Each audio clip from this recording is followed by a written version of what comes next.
For women, the struggle is rarely just about behavior. It's not a character flaw. It's connected to emotional regulation, relational wounds, identity questions, trauma experiences, and even how they understand God. And so instead of focusing on just stopping behavior or just focusing on sobriety alone, we help women walk through understanding what's underneath it. Welcome to What We Really Want, conversations about connection. Settle in and get ready for a great conversation. Let's talk about what we really want.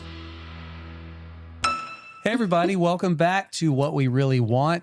We're excited for this episode, not only because of our guest, Crystal Day, who is the founder of SheRecovery and also Living on Purpose, which you'll hear more about, but because we got a good friend with us, Stevie Wheeler. Glad to have you Hey, Stevie. joining us here in the studio. I feel so official. I think I'm going to get y'all to take a picture of me with these headphones and this microphone. Okay. 100%. Okay. Yes. On Instagram. We got the over the ears so that you got that Princess Leia thing going. Yes. So we have just finished talking with Crystal, and man, what a great conversation. So good. It's so good. I've known about Crystal for a long time. She has a ministry. Actually, SheRecovery used to be named Dirty Girls Ministry. Did you know that? I did not. That's a vibe. So that was kind of like, it was the name that would grab you, but she wrote a book in 2011 called Dirty Girls Come Clean. And I it has a lot to do with just the stigma of being a woman who struggles with unwanted sexual behaviors. So we have known about her for a long time. She's doing such important work in the space.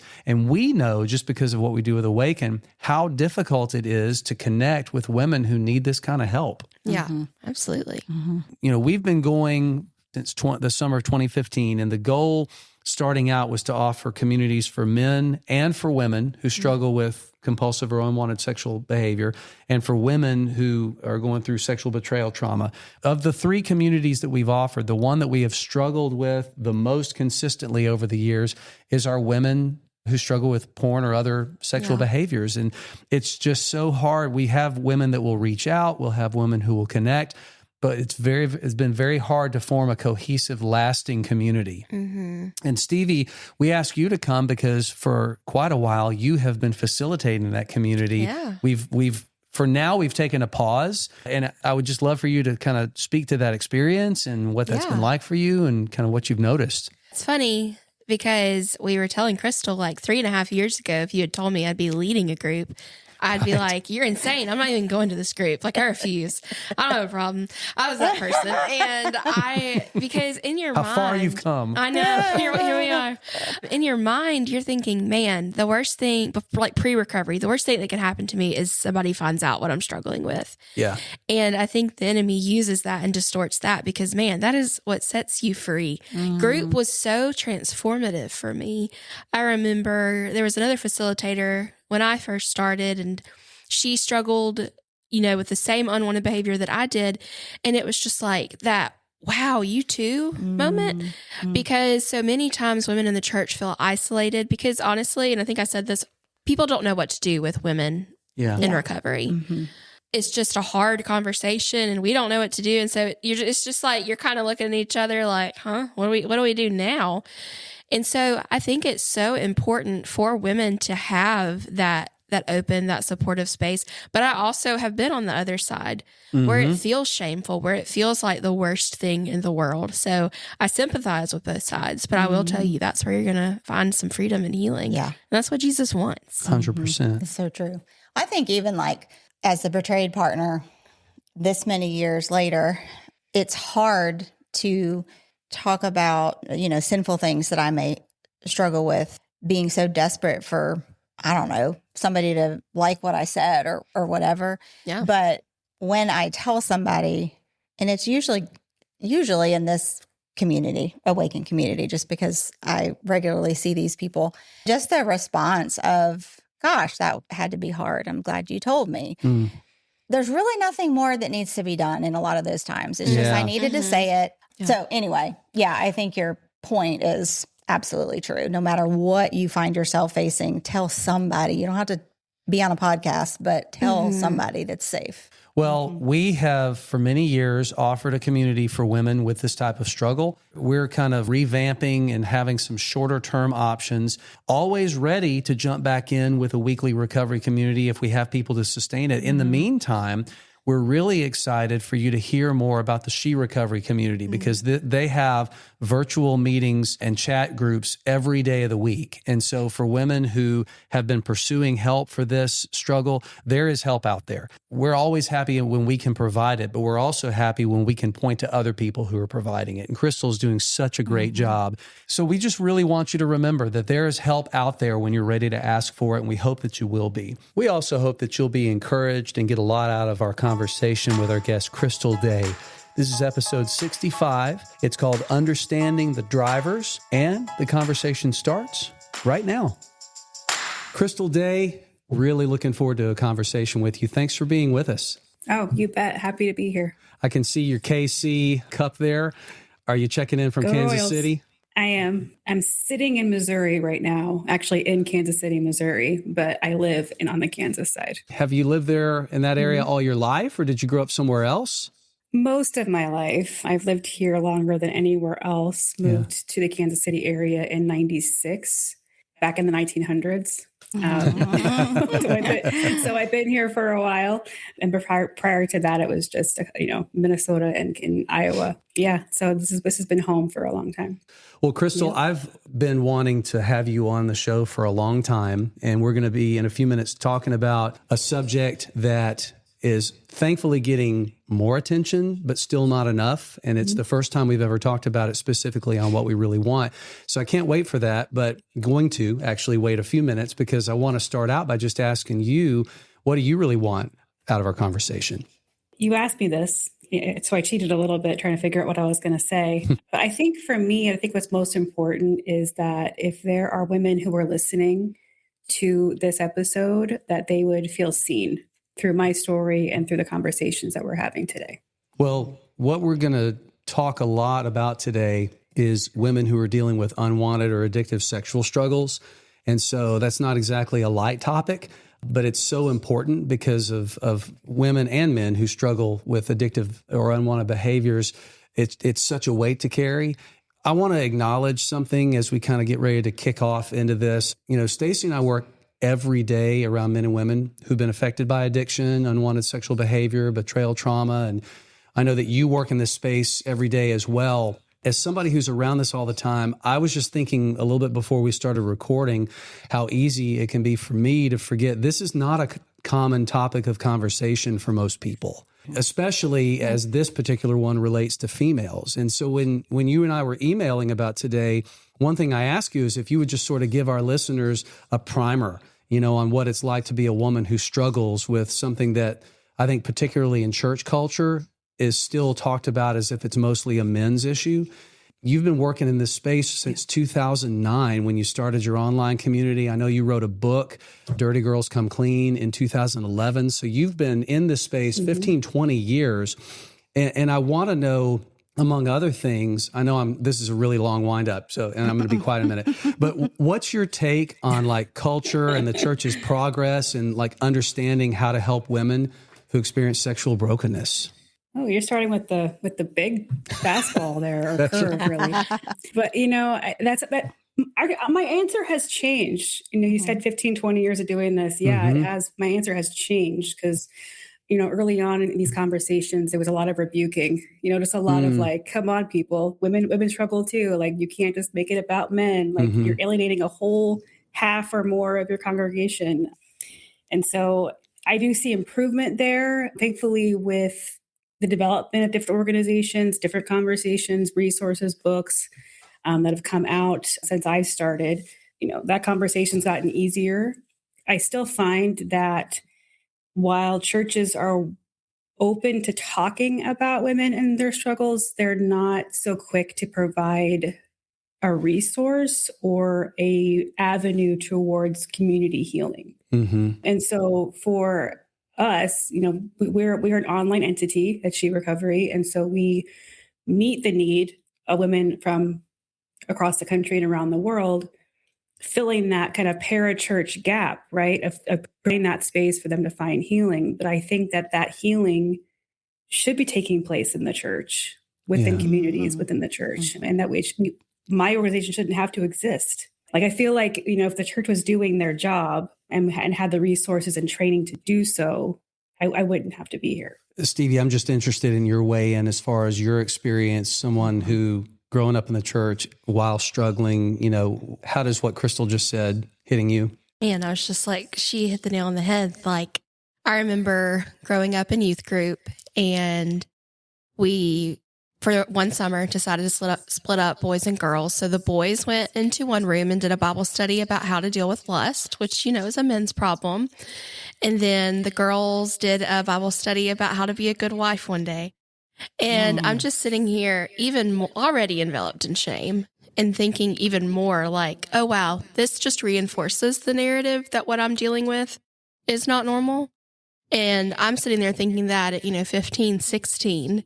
And as I think more through that story of mine in particular, I'm like, well, no wonder I was almost 30 before I said anything, because it just, like you said, I think I do have hope that it's changing in a lot of situations, but it just wasn't the norm back in like 2010, 2011. Still isn't in some ways.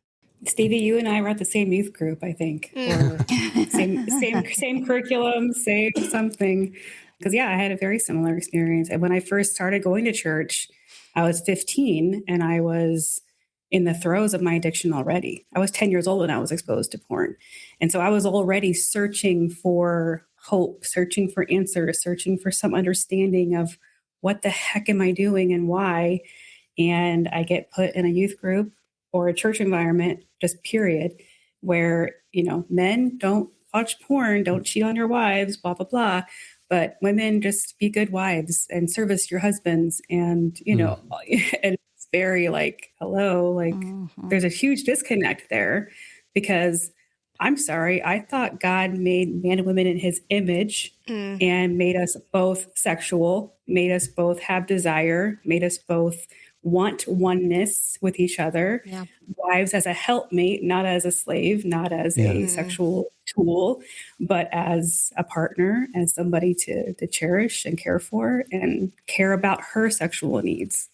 Before we started recording, we were just talking briefly about an event that happened 10 years ago that Covenant Eyes and Josh McDowell Ministries put on called the Set Free Summit. And Jessica Harris, who is someone else who has worked in a similar space as you, Crystal, was telling her story about the first time that she summoned the courage to go and talk to her pastor. And I know you've heard the story, but our listeners, many of them probably haven't. I mean, she sat there terrified. I mean, her heart beating out of her chest. She confessed to her pastor, I'm addicted to pornography. And basically, he looked at her and just kind of smiled and said, no, you're not, honey. And he just said, you're not, because his world was women don't get addicted to pornography. That's staggering when you think of what needs to happen when someone is walking and stepping into vulnerability and how to steward that well, and that just being the exact opposite of that. I'm sure you've heard stories like that, maybe some even worse. Yeah, I have. But honestly, it's the rarity that Jessica would do that. Yeah. Would actually go to a male pastor and can give that confession. And so going back to the conversation of like, is it getting better? I hope so, because if a young woman or even a woman in her 40s who decides I'm done with this and I need help, wants to go to her pastor or her church leadership and confess this thing, it should be met with understanding. It should be met with grace. It should be met with options, things that she can go do and resources that she can cling to. But ultimately, it should be met with grace and understanding, knowing that, like, yeah, of course you could be addicted to porn. Like, you're a sexual being. This is not something that is solely a man issue. It does not discriminate against gender. Yeah. And so for us, we've heard a lot of stories like that, like Jessica's. They have gone to their church leadership and they'll pray with them and kind of give them like some encouragement, but there's like no like next step for them. There's no like, where do I go from here outside of read the Bible more or pray more or study more? talk to other women, maybe, but there's no like real tangible next step towards healing that is not just sobriety, but what is happening inside and what's making you go to this and dealing with the root issues there.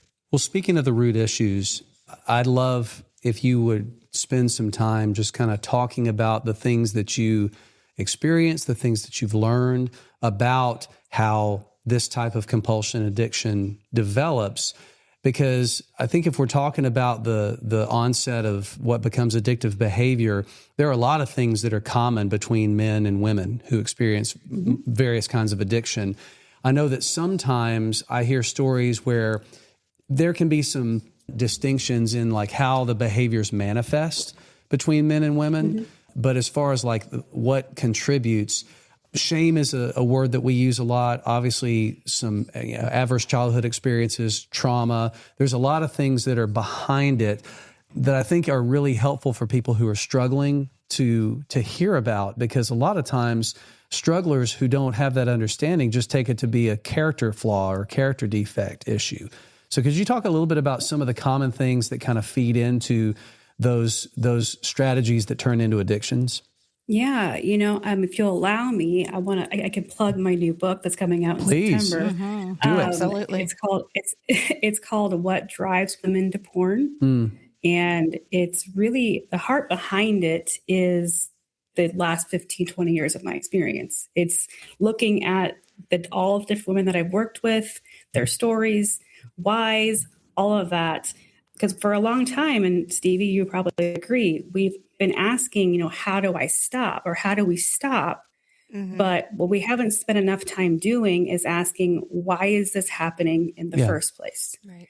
And so what I've seen over the years and what this book will explore is that for women, the struggle is rarely just about behavior, which we know that. It's not a character flaw. Like, it's connected to emotional regulation, relational wounds, identity questions, trauma experiences, and even how they understand God. And so instead of focusing on just stopping behavior or just focusing on sobriety alone, what this book and what we do at SheRecovery does is we help women walk through understanding what's underneath it and how their healing actually begins there.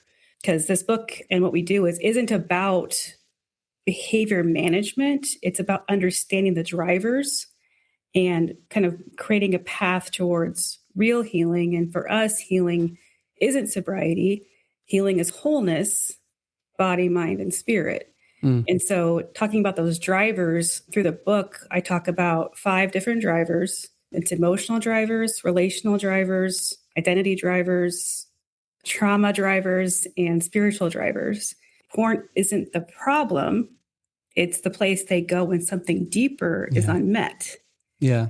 And so, for emotional driver would be like, it's for regulation, it's for relief, it's for escape. We hear a lot, especially amongst people who don't think women struggle with porn. If they believe it at all, they see it as, oh, that's something that a man has coerced her into doing, or it's something that her husband pressured her to do, or a boyfriend, or because of some sexual trauma experience, which all of that can be true. But we did a survey at SheRecovery in 2023 of 1,300 women, 1,300 plus women. Only 2% of them used porn primarily because of a partner. And the primary reason was for emotional regulation. And I saw that. I'm holding a copy of that survey infographic right now. And I'm glad you brought it up, because there's so much in there that I think can be illuminating on people's experiences. Yeah. To say that, to compare men and women, like you were asking me to do, what I think is the same, and you probably may agree, Greg and Stevie and Stacy, what's the same as the shame cycle, the secrecy of it, some of the escalation patterns, the bigger, better, more escalation of porn use, and then the use for relief and escape. But what I think is often different about women is our relational and emotional drivers are different. We have less, what I would say, external consequences because we hide it better. And so like for men, we see a lot of just like the moral failing of the pastor who gets caught and he gets sent off to some kind of camp. I don't know what happens actually, but he, tries to be restored to the pulpit, but they're found out or it's messed up their marriage in some way. And like Greg, you and Stacey, you're familiar with this. The betrayal trauma part of it is very, very real. And it's not that men can't be betrayed by a sexual addicted spouse, but it's just looks different. Usually it's much harder to see the problem because for men, it's like, oh, my wife loves sex. This is great. Like she's always wanting to go for it. It's very different. And then I think there's some language mismatching in recovery spaces as well. Women are more likely to feel like I don't fit here in this recovery space, or they may even downplay their struggle because maybe it's just erotica and things like that. And so they may think their struggle isn't that serious. They don't actually need to get any help. So the cycle is similar, but what drives it is often different. I think it's important what you just said, because the subject matter of the porn or the erotic materials that are sometimes used is different, that can kind of feed into a minimization or a normalization or just, hey, this isn't that big of a problem. But, that's something that everyone who ends up with an addictive struggle does in some form at some point.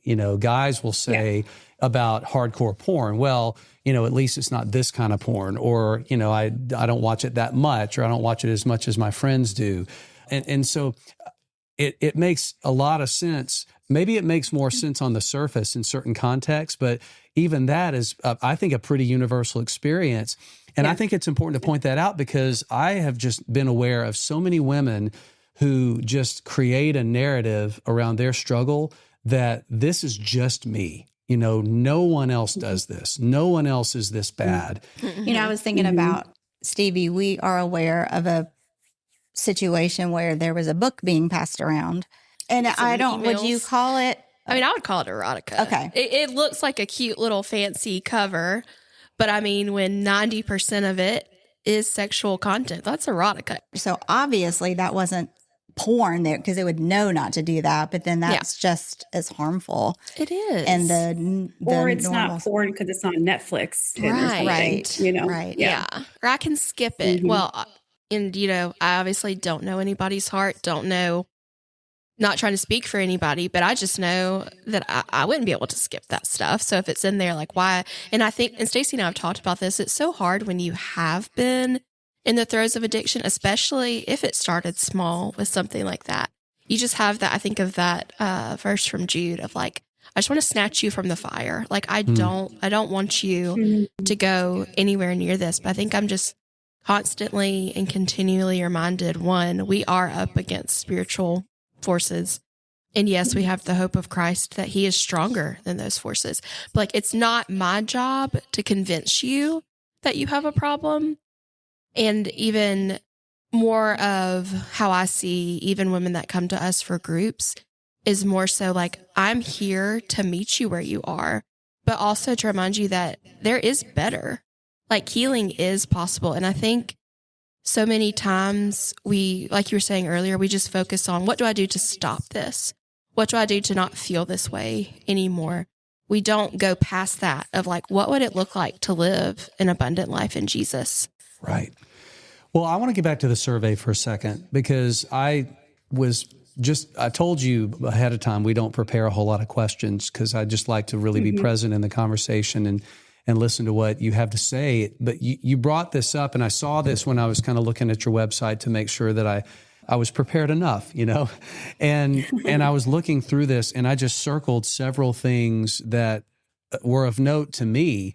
I would love to just get you to talk about maybe some of the things that confirmed some theories or experiences, and then maybe some things in it, if anything, surprised you.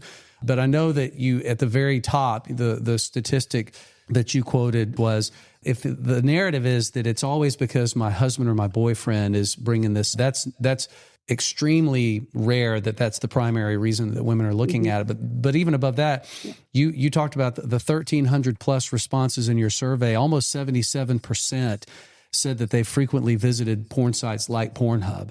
And Pornhub in their own research says it's more like 36%. But you pointed out something really important, and that is because they're basing their research over people who have created an account.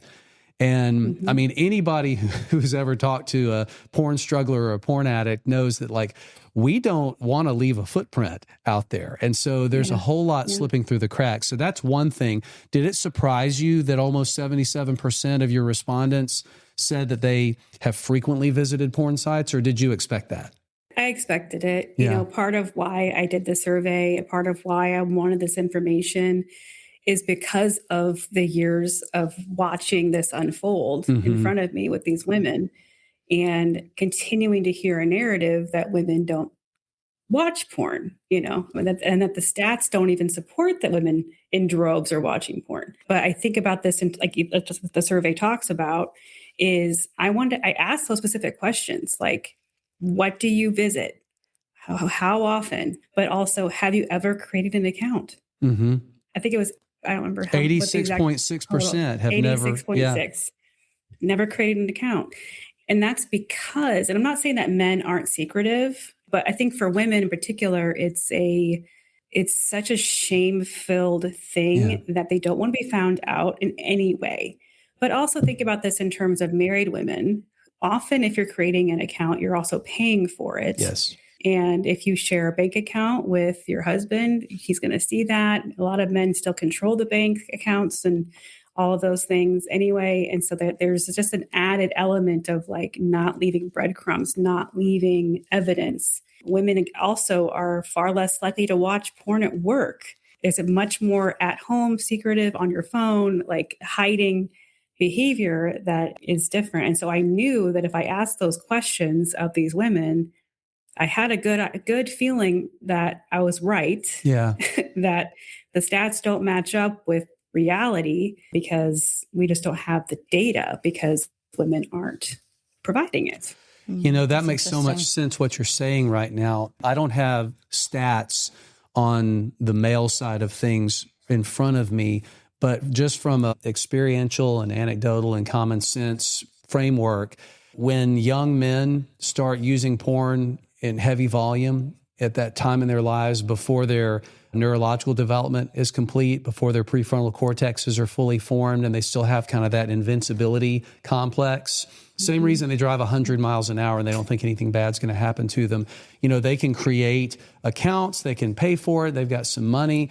We're hearing more stories about young men getting sextorted because they'll get drawn into some of these vulnerable places. But if they don't have these massive consequences, then not only is the foundation being laid while they're still not fully neurologically developed, but we also know because of hypofrontality and the damage that you can do to your rational brain through heavy porn use, that by the time they are married and are adults and do have significant income, they're going to be less inhibited. They're going to go ahead and take some of those risks. So they're going to open that secret credit card or do some of those things. And the story that I'm telling myself is that women just do that type of thing far less frequently. And so they're going to dip in and out in ways that it's going to be more private. It's not going to leave a trail. And I would imagine that shame is a huge part of that. It is. I think, though, maybe Stevie, you can speak to this too. Just like men do risky behavior too, in terms of like prostitution or, Tinder, like doing hooking up behaviors and just kind of being sexually free, so to speak. But women, their risky behavior is the sextortion. Their risky behavior is sending pictures of themselves. Right. Their risky behavior is the dating apps and hooking up and those types of things. That's their risky behavior that could be found out. But that's again very isolated to their phone, to their own personal thing, and in their minds. Obviously, anything online is there forever. But I think that there is more of that risky behavior. Looks more like a secret footprint as opposed to a open footprint. That I think, I can't speak to all men or men's experiences, but from what I've heard and seen, it's different. And I think what pushes women specifically into just this cycle of shame that I'm sure men experience too, but just specifically for women, it's because of how the people around us respond to us. I think of Jessica explaining this to her pastor and being told, oh, you don't have an addiction. I think of myself at 8 years old asking my grandmother, is it normal that I think about sex constantly? And being told, yeah, just don't tell anybody about it, you know? And my heart of hearts, I know that she was trying not to shame me, I think. But what it taught me was, oh, no, this is not normal. Do not share this with anyone. And that was what was so confusing for me for a long time was, okay, I'm hearing all these stories of other people that have been set free, and all they had to do was confess what they were struggling with. And in that moment, they never struggled with it again. And I'm like, I had gone to, not a ton of people, but a couple of people just explaining like, hey, I'm struggling with this. I don't really know what to do with this.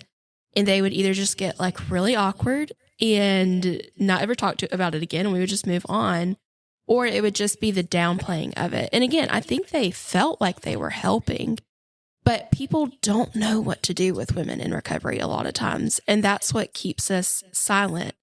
And I think that's why it's more and more important for the church to step up in a lot of ways and offer things like recovery groups. I mean, it's so funny to be sitting here because not even 3.5 years ago, I remember Stacy was the one that told me about an awaken group, and I was like, nope, won't be doing that.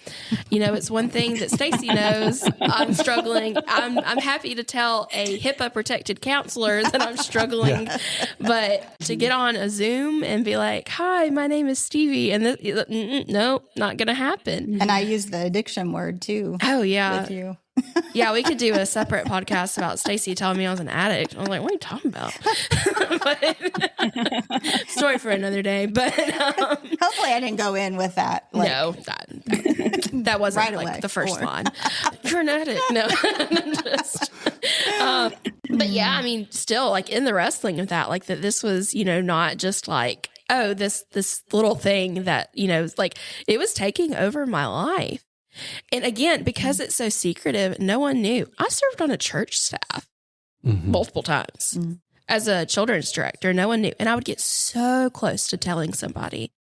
And then I would be like, nope, I'll lose everything. Everything will be gone. Right. My reputation was my identity was rooted in being the good girl who always did everything right. And I couldn't let the cracks in that fall to someone else. So thanks for sharing that, Stevie. Appreciate that. Yeah, thank you, Stevie. I resonate so much with your story and your experience. Unfortunately, or fortunately, however you want to, feel that. It's both, isn't it? I mean, that's why we need community. It's unfortunate because, I get that pain, which means I went through it too. But it's fortunate because now that the two of us know each other, we don't have to be alone in it anymore. So yeah, it's both. There's so many conversations we have in our recovery community where we just say, hey, we're learning how to hold two things at the same time. That's not a muscle that we worked. That's not an emotional skill that we developed very much, just because there's a concreteness that we kind of tend to stick with when we're hiding or we're in shame. So speaking of hiding, speaking of shame, the 1,300 plus women who, to some degree, came out of hiding to participate in this survey. We've talked about the type of exposure, the type of porn they're looking at. We've talked about, you mentioned that the most common trigger is not sexual arousal. According to the respondents in your survey, that was only about a third.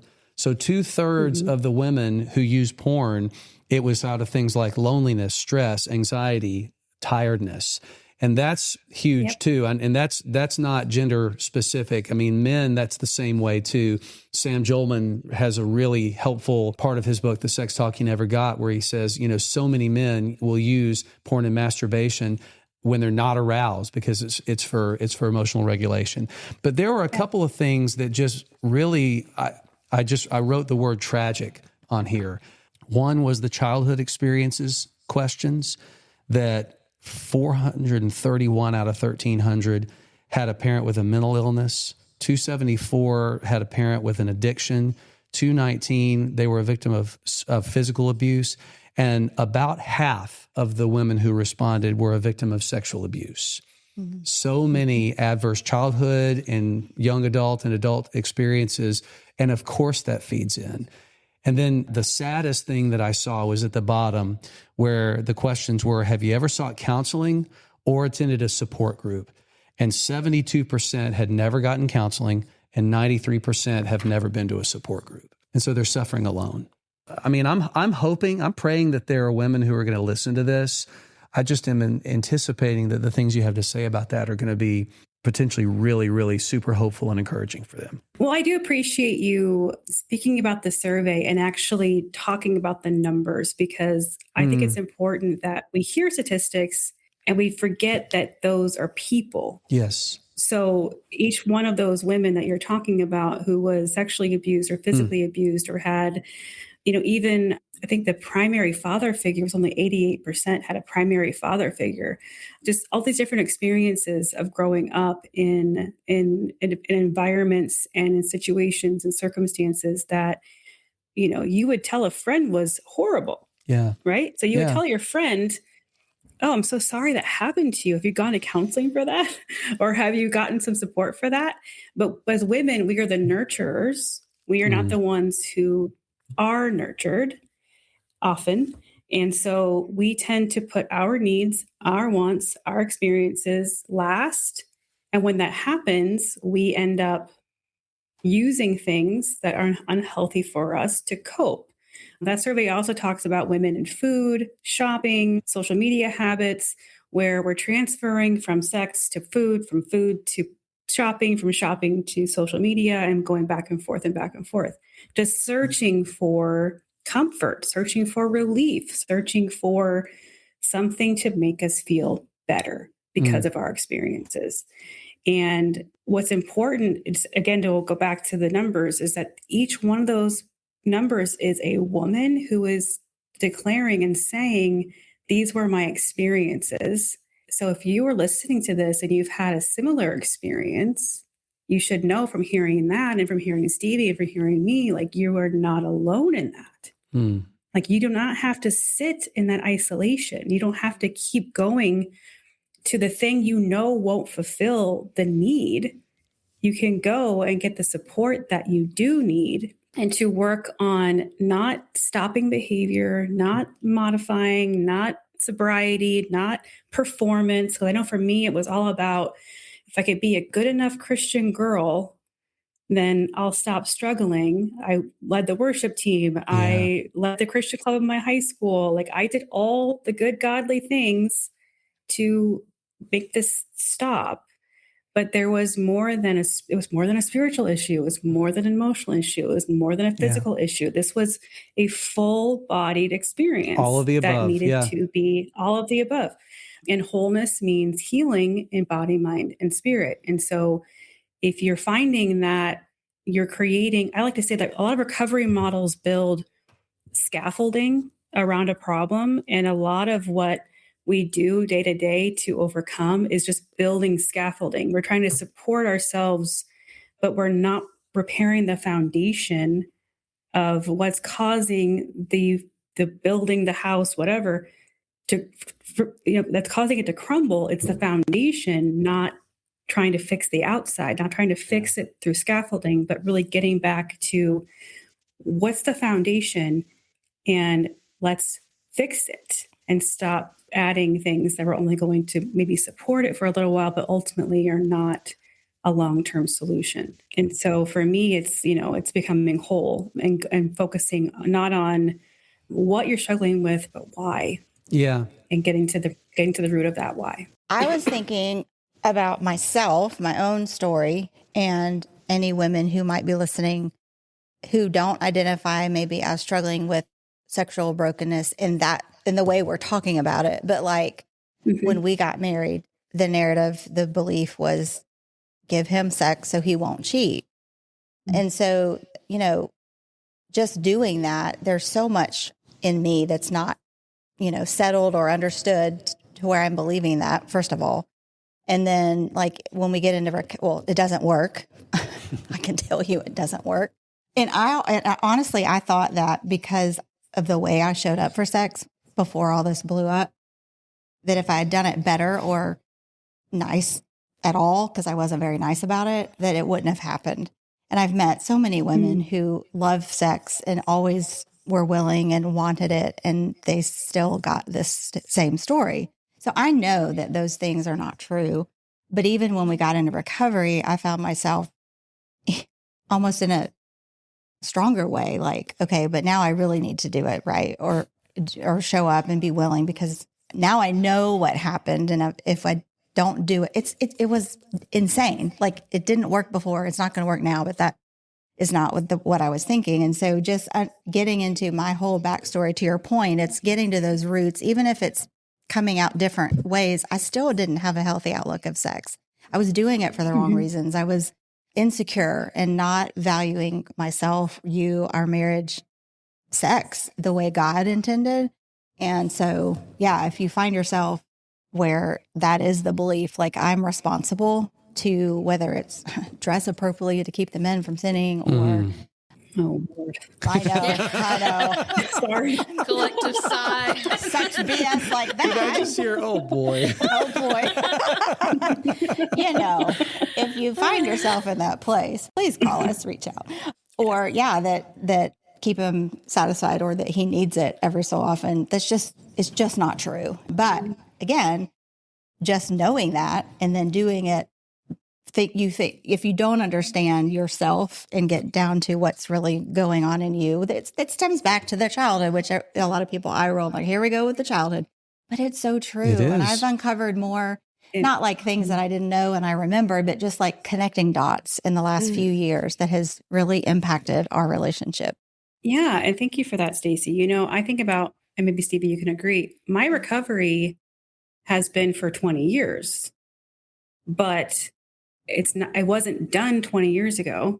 I've walked into recovery 20 years ago, but my experience and learning more about myself and healing more layers and discovering there's more layers to it. I had no idea I had so many layers, and that healing is an ongoing thing for those who are like, oh, sobriety is the answer. Or if I can just get a grip on my behavior, like, they're going to think that it's not enough, because there's always more.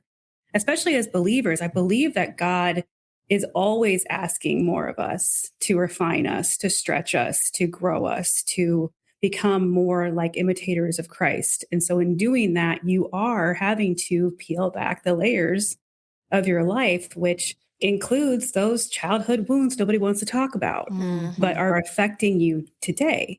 And it just has to be dealt with. It has to be.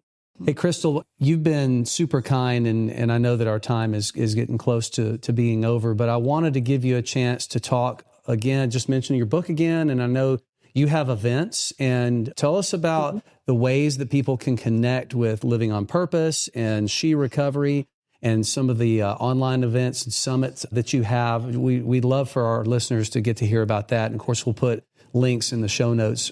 Yeah, no, I thank you for the opportunity to say that. So the easiest way to connect with all of our resources is SheRecovery.com. It's just she, like the pronoun, recovery.com.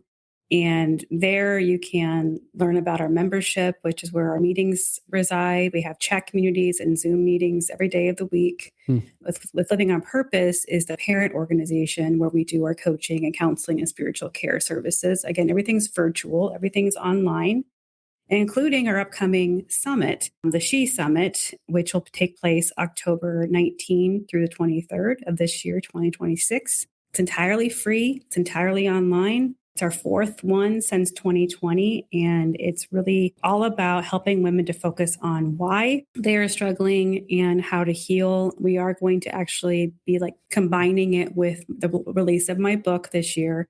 So what drives women to porn? So every day of the summit, it's 5 days, will be one of those drivers. And so we're talking through those drivers every single day of the week that week. And so it's free. You can find out on SheRecovery.com or SheVirtualSummit.com. There are upgraded passes for extended content, extended time to watch things, but otherwise you should just come join us for free. I don't want people to miss that it is free. And also, if you want to be able to continue to go back to it, you and I communicated some about that. And the options for having lifetime access to it are unbelievably affordable. It's great content. And I know that, information is not what heals, but information sometimes is what stirs up an awareness of the things that do need to be healed. And it points us in the direction of the people who can come alongside of us and provide that healing. And so, Crystal, I just am so grateful that you've been offering this to women for so long. I mean, longer than just about anybody who's in this space. And so I'm glad that we finally got a chance to talk to you. I really appreciate the time. Thank you. Thanks all three of you for your time and your words and encouragement. I appreciate it. Take care. We'd love to hear from you. If you have questions, feedback, topics you'd like to hear us talk about on the show, click the Send Us a Message link in the show notes of any episode.